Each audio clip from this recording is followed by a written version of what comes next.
Reçois de moi le parfum qui t'est dû, la beauté de ton nom, oh, mon âme est perdue.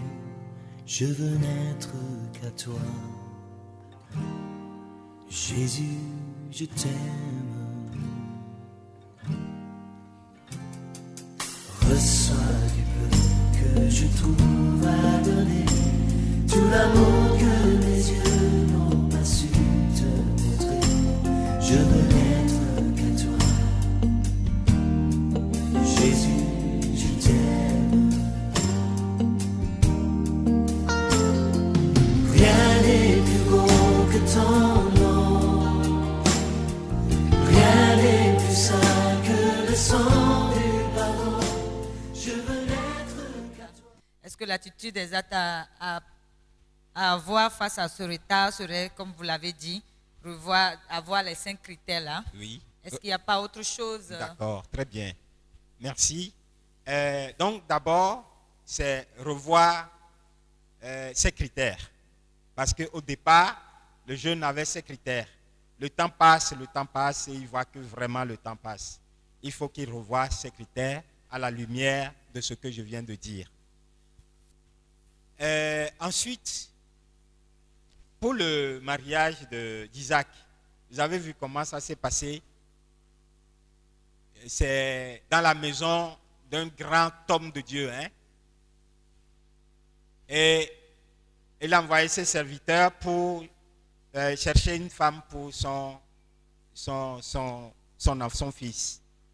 Et l'attitude du serviteur, il est allé là où il est censé trouver des filles. Est-ce que nous sommes ensemble? Il ne s'est pas enfermé quelque part et commence à prier, jeûner. Seigneur, envoie que la personne vienne frapper à la porte.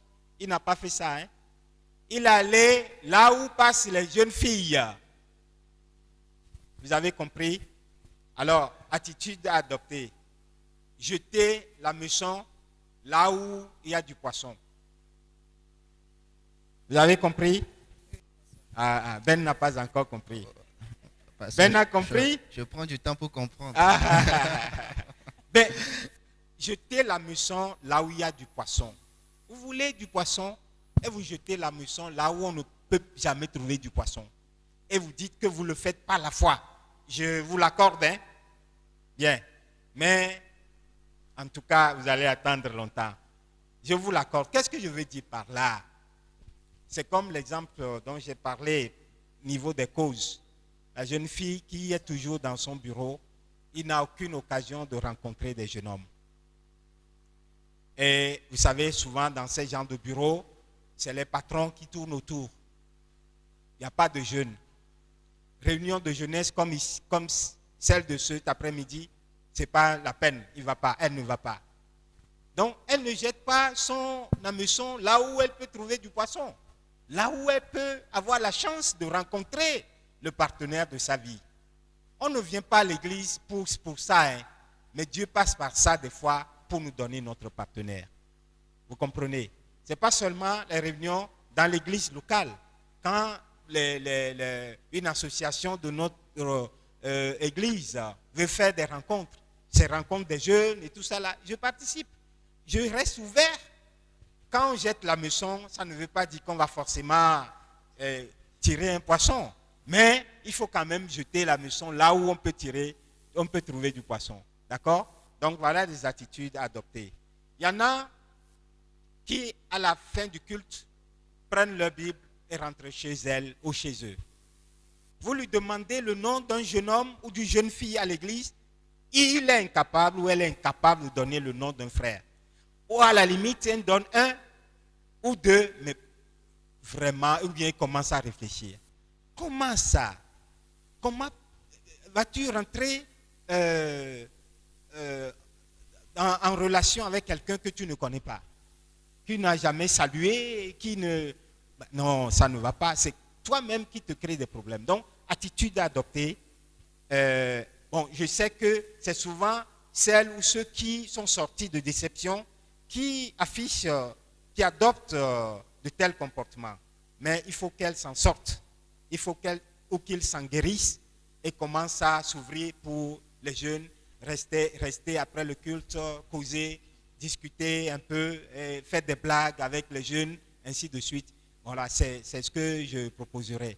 Sinon, ça va être vraiment très compliqué. D'accord. Merci, merci le révérend. Mais je vais aussi continuer dans la question qui a été posée, l'attitude à adopter. Vous avez donné les réponses à la lumière de la parole de Dieu. Nous savons que nous sommes dans le monde. On dit souvent, nous sommes dans le monde, mais nous ne sommes pas du monde. Et donc, est-ce qu'un jeune, dans la recherche de son partenaire, voyant déjà son âge avancé, a la possibilité de se rendre dans des lieux publics, c'est-à-dire dans les restaurants, dans des meetings, qui ne sont pas religieux? Est-ce que le jeune chrétien peut se permettre ce genre de choses? Surtout que vous avez dit qu'il faut lancer la leçon. Est-ce que dans ces endroits, le chrétien ou la chrétienne peut lancer ses hameçons à ces endroits aussi? Bien, c'est une très bonne question, pratique. D'après les professionnels de la pêche, on ne lance pas, c'est-à-dire tu lances le filet ou tu jettes l'hameçon à un endroit parce que tu sais que cet endroit-là, il y a des genres de poissons qui viennent, et voilà, comestibles, ainsi de suite. Le genre de poisson que tu veux va déterminer le lieu où tu vas jeter ton hameçon ou ton filet. D'accord? Bien, donc ici, en tant que chrétien, tu sais que l'union avec les gens du monde ne va pas vraiment t'arranger. Vous allez bien commencer, mais généralement, ça finit mal. Parce que vous n'avez pas les mêmes valeurs spirituelles, morales même. Bien, donc,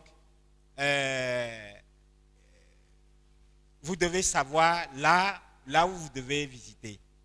Si, par exemple, il y en a qui se rendent à la plage, par exemple. J'ai eu à travailler avec un jeune homme comme ça qui est venu me voir pour que je prie pour lui, parce qu'il a rencontré une jeune fille à la plage. Et il a vu des choses bizarres dans la vie de cette jeune fille. Par exemple, il est à un endroit et il lui dit, mais tu es où? La jeune fille peut lui dire qu'il est à 10 km du lieu où il appelle. Il va lui dire, ben, j'aimerais qu'on se voit. Et elle lui répond, oui, il n'y a pas de problème, j'arrive. Dis-moi à peu près où tu veux que j'arrive. Et le jeune homme indique quelques minutes, 1 ou 2 minutes après, la fille vient. Et il a le frisson, il dit, mais comment ça? Il a pris la moto, c'est un avion qui l'a mené. Et finalement, il s'est rendu compte que c'est vraiment une sirène. Vous voyez le lieu où il a rencontré? Bon, donc faisons attention. Quand nous voulons, ce n'est pas toujours, ce n'est pas généralisé, mais c'est un cas que moi j'ai rencontré. Donc, il existe des choses comme ça. Tu peux aller à un mariage, invité par un ami du monde, et rencontrer l'homme de ta vie. Parce que tu vas t'approcher et tu vas découvrir que c'est un chrétien. Ce n'est pas toi qui vas lui dire de devenir chrétien, c'est dangereux. Tu le rencontres parce que quelqu'un d'autre l'a invité, c'est aussi un chrétien, c'est un ami à un des mariés, il vient et puis vous vous rencontrez, et puis c'est l'homme de ta vie, et puis c'est fini. Vous allez, voilà, avec le temps, vous pouvez vous marier. Donc, c'est difficile de dire, allez ici, n'allez pas là. Mais vous devez savoir vous-même ce que vous cherchez. Si vous allez à un lieu public, vous rencontrez, ce n'est pas n'importe qui va s'intéresser à vous, qui pourrait être votre mari. Mais vous posez des questions, vous savez déjà, si c'est un enfant de Dieu et tout ça là, bon, mais vous vous dites déjà, c'est intéressant. On va garder le contact et on va voir ce que ça va donner. Après, vous allez voir les autres critères. Bien, donc, les jeunes doivent rester ouverts, tout simplement, tout en gardant les valeurs bibliques. Voilà, il ne faut pas s'en écarter. Donc, je voudrais préciser que même si vous avez vu les principaux critères dans la vie d'un partenaire éventuel, cela ne suffit pas pour s'engager. Vous devez prier maintenant, chercher la volonté de Dieu. Si c'est vraiment sa volonté, que vous puissiez vous engager avec celle-là ou avec celui-là. Donc c'est quelqu'un qui aime le Seigneur. C'est quelqu'un qui vous aime. C'est quelqu'un que vous aimez. C'est quelqu'un qui a quelque chose en main pour apporter le minimum vital à la maison. C'est bon, mais est-ce que ça suffit pour qu'on puisse faire la vie à deux? Vous devez aller devant le Seigneur, demander sa volonté. D'accord? Bien, alors quand on se retrouve dans ces âges-là, pour s'en sortir, il faut prendre conscience de son problème. Il faut prendre conscience de son problème, se repentir si nécessaire. Donc, je donne l'exemple d'une jeune fille qui avait l'habitude de refouler les jeunes hommes. Et avec des mots insultants. Regarde-moi bien et regarde-toi et pour voir si quelqu'un comme toi peut oser dire ce que tu viens de dire. Ou bien on va dire, qu'est-ce que j'ai entendu? Qu'est-ce que j'ai entendu? Tu peux répéter? C'est insultant. Il est aussi créé à l'image de Dieu. Et ces façons de répondre peut être un blocage spirituel pour nous. Donc, si nous en prenons conscience, nous devons aller devant Dieu, demander pardon. Que Dieu nous pardonne. C'est aussi un homme, une jeune fille à l'image, créée à l'image de Dieu. Si vous l'humiliez comme ça, vous humiliez celui qui l'a créé. Et ça, Dieu peut des fois dire en tout cas désapprouver profondément cet acte. Donc, ici, quand on en prend conscience, chacun pour soi, il faut aller devant Dieu et demander pardon. Donc, c'est très important. Se repentir. Ne plus avoir une telle attitude envers quelqu'un qui s'approche de vous et qui vous fait part de ses sentiments à votre endroit. Ce n'est pas un péché. Bien. D'abord aussi se rappeler que ce n'est pas la volonté de Dieu que l'être humain soit seul. C'est la volonté de Dieu que tu te maries. Donc ça c'est très important. À moins que tu aies le don de célibat, tu es jeune fille, l'homme ne te dit rien. Tu n'as aucun sentiment dans ce sens. Tu es vraiment, c'est un don pour toi, le don de célibat. Alors ne va déranger personne, reste comme tu es. Tu vas l'assurer, tu vas l'assumer sans problème. Mais si tu n'as pas ce don-là, il faut que tu te dises et que tu comprennes que Dieu n'a pas créé l'homme pour rester seul. Donc, ton partenaire est quelque part que tu dois trouver.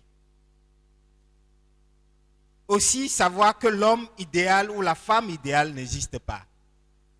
Les femmes ou les hommes tels que nous les taillons sur le papier ou dans notre esprit, ça n'existe pas. Donc, vous ne trouverez jamais cet homme-là exactement avec tous ces critères. Non, vous ne pouvez pas. Commencez à parler sincèrement à Dieu de ton problème, de vos problèmes. Bien, il faut commencer à parler sincèrement à Dieu de son problème. Donc, de conjoint et de votre disposition à faire sa volonté. Donc, avant, vous n'étiez pas trop disposé à faire sa volonté. Vous voulez faire passer votre volonté, vos critères d'abord, et vous n'en trouvez pas. Mais maintenant, vous devez lui dire, papa, je reconnais que je m'étais trop accroché à ce que je désirais. Maintenant, je suis disposé à faire ta volonté.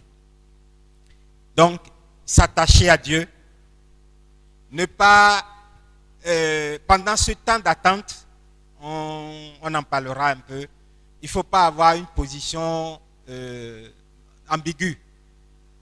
Il faut avoir les mains complètement libres, vides. On ne va pas entretenir une relation sachant que ça ne va pas aboutir au mariage. C'est un homme marié, une femme déjà engagée, et tout en priant pour que Dieu nous donne pour nous. Non. Il faut couper tout ça là et avoir les mains complètement vides, libres, pour que Dieu nous donne celui qui est ou celle qu'il a destiné pour nous. Donc voilà ce que je voudrais ajouter avant que le temps de la pause n'arrive. D'accord. Merci beaucoup, révérend. Ma prochaine question est celle-ci. Vous avez un peu commencé par l'introduire. Comment vivre le retard? Comment vivre la longue attente pendant cette période où on a tellement attendu de se marier? Je ne vais pas dire attitude, mais comment la vivre? D'accord. Dans quelle disposition nous devons être et à la lumière de la parole, si vous avez des exemples aussi bibliques à nous apporter, ça nous ferait du bien. Et puis, comment la vivre dans la société? D'accord. Bien, dans les causes, j'avais oublié de mentionner une. Tu peux rester au-delà de 30 ans, jeune fille, au-delà de 35 ans, jeune homme, tout simplement parce que c'est la volonté de Dieu. J'avais oublié de mentionner ça. Pas pour que tu restes célibataire, mais pour des raisons qui sont propres à Dieu. Il n'a pas écrit que toi tu te maries avant 30 ans. Il est souverain. Bien, donc, pour répondre à votre question, dans quelle attitude vivre cette attente? Ne pas oublier que ça pourrait être aussi la volonté de Dieu. Donc, il ne faut pas vivre cette attente dans un état complexé, j'allais dire plus fort que ça, pathologique, trop stressant. C'est comme une maladie pour toi, c'est comme une anomalie, des anomalies ou bien une malédiction que tu sois dans cet état. Non. Même si quelque part tu avais manqué de faire le choix au moment opportun, ou tu t'es moqué parce que c'est à cause de ça peut-être que ça a tardé jusque-là, Dieu pardonne. D'accord? Même si toi-même tu es conscient ou consciente du fait que c'est dû à un acte grave que tu avais posé, que Dieu a condamné.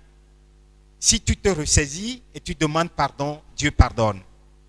Donc, éviter des sentiments de stress qui conduisent à la dépression, ou voir que c'est une anomalie vraiment grave, que toi tu n'en pourras plus trouver. Non, il faut refuser des idées comme ça. D'accord? Donc, tu le vis en tout état, en toute conscience, en reconnaissant que tu demeures toujours enfant de Dieu, que Dieu t'aime, que Dieu a un projet de paix, de bonheur pour toi, et qu'avec Dieu, quand on marche avec Dieu, il n'est jamais trop tard. Que Dieu peut tout faire à tout moment. Et donc, tu restes dans cet état d'esprit et tu ne te presses pas pour te donner au premier venu ou à la première venue. Non. Tu attends. Les critères là sont importants. Ce n'est pas parce que le temps passe que tu vas tracer sur les critères qui prennent en compte les valeurs bibliques, les valeurs... non, tu gardes ces critères. Ce n'est pas parce que le temps passe que n'importe qui vient, je vais lui ouvrir mes bras. Non. Donc, c'est dans cet esprit-là, en confiance avec Dieu, que avec lui, quand on marche avec lui, il n'est jamais trop tard et il saura comment te restaurer. Et cet état-là, cette attente, tu dois la vivre dans l'intimité avec Dieu, dans la marche avec Dieu. C'est très important. En continuant à l'adorer, pas de stress, tu fais calmement les choses parce qu'il se pourrait que ça soit sa volonté que tu attendes jusqu'à ce moment-là. Alors, l'exemple que je vais prendre ici, c'est celui de Marie. On ne nous a pas donné son âge. Mais Marie était réservée dans le plan de Dieu parce que c'est par elle que va venir le Messie. Vous comprenez? Donc, toute tentative avant ne pourra jamais marcher. Elle doit attendre ce temps de Dieu. Bien, peut-être que Dieu t'a choisi pour faire venir par toi quelqu'un qui va occuper une place importante dans son ministère ou dans la vie, dans la société ou dans la nation. Le temps là doit arriver. Avant, ce n'est pas possible. Donc, peut-être que tes critères ne sont pas trop élevés, mais jusque-là, tu attends et tu ne trouves pas de partenaire. Tu gères calmement. Tu attends toujours Dieu. Il ne faut pas chercher à vouloir aider Dieu. Dieu est suffisant en lui-même. En faisant des jeux dangereux, en faisant des choses qui ne sont pas recommandées. L'expression qu'on utilise aujourd'hui, c'est le bip. En bipant tous les jeunes hommes qui sont là ou en bipant toutes les jeunes filles qui sont là. Non, il ne faut pas faire ça. Dieu est souverain. Toi, tu pries et tu l'attends. Tu attends son temps. Mais tu ne t'enfermes pas. C'est ça ce que je veux dire. Il faut jeter la maison là où on peut trouver du poisson. Toi, tu jettes et tu attends. Et si ça doit prendre, c'est Dieu qui fera pour que ça prenne. Donc, voilà un peu ce que je peux dire, ma soeur. Ok. Merci, pasteur. Je voudrais poser une question pour pour les plus jeunes qui seraient, par exemple, des étudiants ou même des élèves. Oui. Nous savons très bien que quand on est très jeune, il ne faudrait pas se précipiter pour entrer dans les relations. Mais au même moment, dans vos causes, dans lesquelles vous avez cité, vous parlez par exemple de l'éveil tardif. Oui. Voilà, de l'éveil tardif du besoin de se marier. Je voudrais savoir s'il y a un timing. Est-ce qu'il y a un timing à dresser pour à quel moment peut-on penser à entrer en relation, à quel moment peut-on s'ouvrir à des relations, ou quand on est élève, qu'est-ce qu'il faudrait faire et voilà, à quel moment peut-on commencer quelque chose? D'accord. J'ai rencontré une dame la semaine surpassée qui est seule aujourd'hui avec 2 enfants. Mais elle n'est pas âgée. J'ai dit, oh, 2 enfants à cet âge-là? Elle dit, oui, pasteur. J'ai fait mon premier bébé lorsque j'étais sur les bancs. Ça fait que j'ai arrêté mes études. Comme mon mari, celui qui m'a enceinté, était à l'université, il était vers la fin de ses études, nous nous sommes mariés. Mais après avoir fini ses études, il me dit que je ne suis pas, sur le plan social, je ne suis pas à la hauteur, à sa hauteur, au même niveau. Que ses amis viennent à la maison et je fais des fautes de français et tout ça, ça le dérange, ça le met mal à l'aise. Et il a commencé comme amusement et finalement, il m'a chassé. Mes parents ont tout fait, j'ai tout fait, je me suis mis à genoux, j'ai pleuré, j'ai tout fait. Il m'a refusé, il m'a chassé de la maison. Alors, vous voyez ça? Le fait de tomber enceinte a fait qu'elle n'a pas pu finir ses études. Elle a sacrifié ses études, mais à la fin, voilà ce qu'elle a récolté. Donc, votre question, elle est, comment je peux dire ça? Elle est très, très difficile à répondre. Parce que ce n'est pas forcément une question d'âge. Si tu fais des études, il y a non seulement l'âge, parce que tu dois atteindre la majorité. Donc, 18 ans pour les jeunes filles et 21 ans pour les jeunes hommes, n'est-ce pas? Pour les garçons. Non seulement, il faut tenir compte de ça, mais aussi là où tu es par rapport à tes études. Parce que ce n'est pas très bien d'entamer quelque chose, de le laisser inachevé et de rentrer dans le mariage.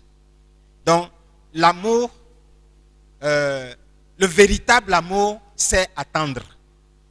Donc, l'autre qui veut doit attendre pour que tu finisses toi aussi. Des fois, pas complètement. Ça dépend du genre d'études que la personne veut faire.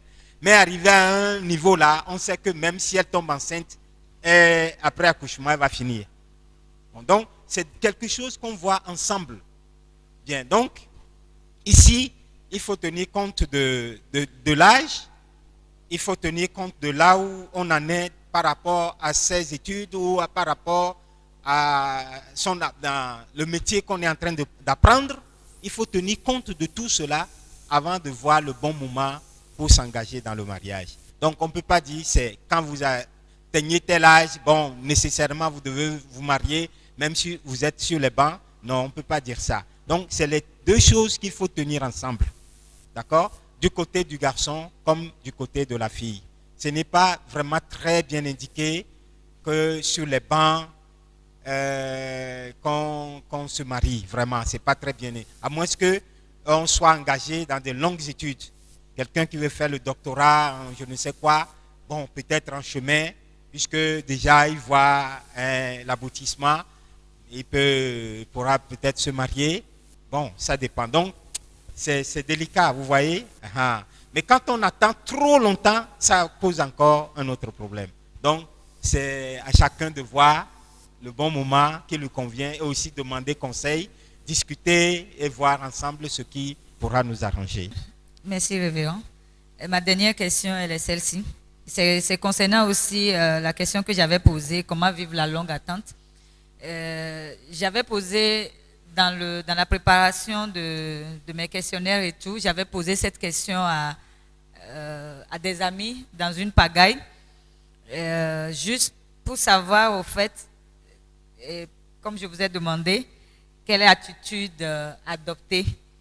Il y a un qui m'a dit qu'à partir d'un âge où déjà le retard du mariage est ressenti, lorsqu'on est dans la relation, ce n'est plus l'amour. C'est selon ce que les coachs, certains coachs en guillemets enseignent. Oui. À partir de 30 ans, 35 ans, ce n'est plus l'amour, c'est le cerveau qui agit dans le mariage.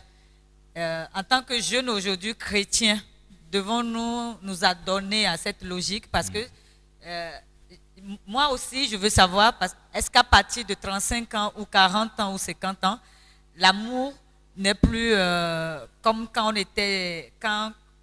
on est jeune, on a des papillons, c'est comme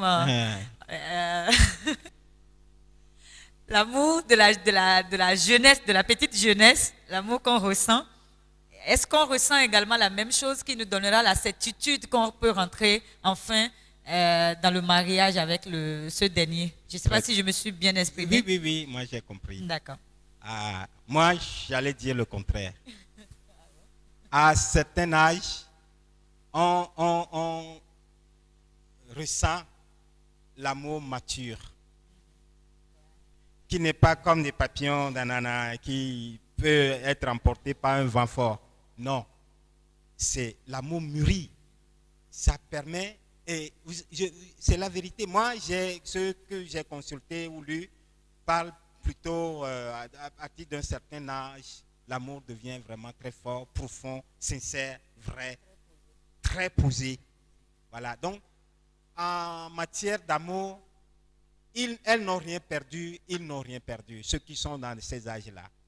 Et au contraire, si Dieu permet qu'ils rencontrent le partenaire de leur vie, c'est là qu'ils vont découvrir ce qu'on appelle le vrai amour, l'amour posé. L'amour sincère, voilà. Donc, c'est ce que moi je dirais. Donc, ceux ou celles qui sont dans ces tranches d'âge-là n'ont rien perdu. Non. Notre prière devait être qu'ils rencontrent ou qu'elles rencontrent vraiment le partenaire qui pourra leur donner en retour cet amour-là.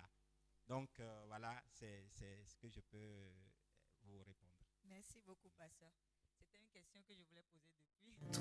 Qu'à toi, Jésus, je t'aime. Reçois du peu que je trouve à donner, tout l'amour que mes yeux n'ont pas su